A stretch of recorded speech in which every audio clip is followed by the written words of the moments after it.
étrange vide de l'histoire qui a laissé place à de nombreux portraits fantasmés. Qu'en est-il réellement? Elle nous livre aussi un regard inédit sur ce personnage, à la fois inventeur et homme d'affaires, dont l'œuvre a changé le monde.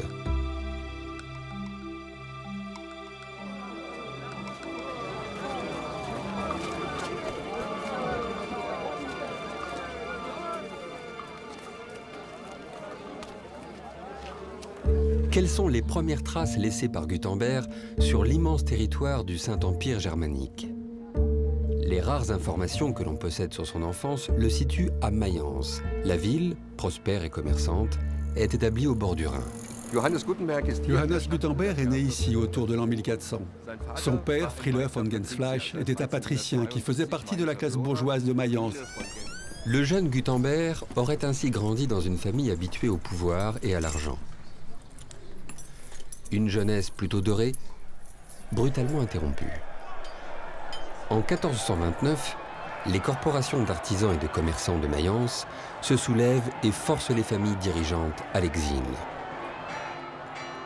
Gutenberg quitte la ville et disparaît.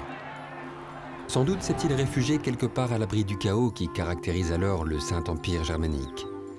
Cette multitude de villes libres et de petits États qui font alliance ou se combattent selon leurs intérêts.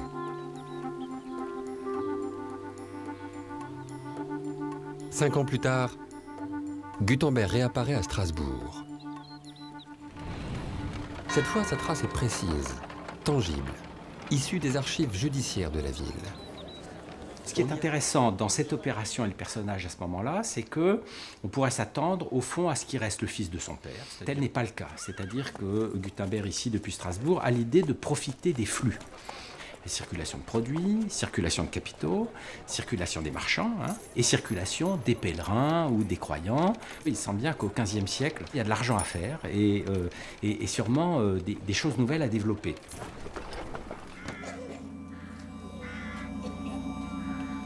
Toutes ces informations nous sont parvenues car l'affaire s'est terminée en justice. Cette fois, c'est la peste qui entrave les visées de l'association.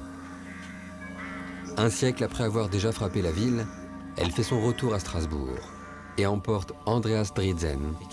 Il y a du capital qui peut être mobilisé derrière. Alors ici, on a un cas particulier puisqu'il faut du capital, mais pour en quelque sorte faire fructifier une idée et un procédé qui n'existe pas encore. C'est la raison pour laquelle, du coup, il va trouver un financier privé, en quelque sorte, en la personne de Faust. On doit être à peu près proche de la réalité quand on dit que la première somme que Faust prête à Gutenberg pour démarrer véritablement l'entreprise correspond à 4 à 5 bonnes maisons. Ainsi, grâce aux investissements de Faust, l'aventure technique entamée à Strasbourg se poursuit à Mayence et permet la finalisation du procédé. Pour aller combattre les Turcs. Nous sommes en 1454. L'Empire ottoman continue sa progression et, plus que jamais, menace l'Europe chrétienne. Constantinople est tombée l'année précédente.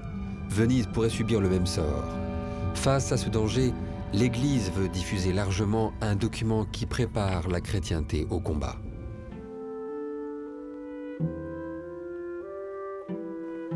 Il est aussi un autre domaine qui va se trouver bouleversé par le pouvoir de l'imprimerie.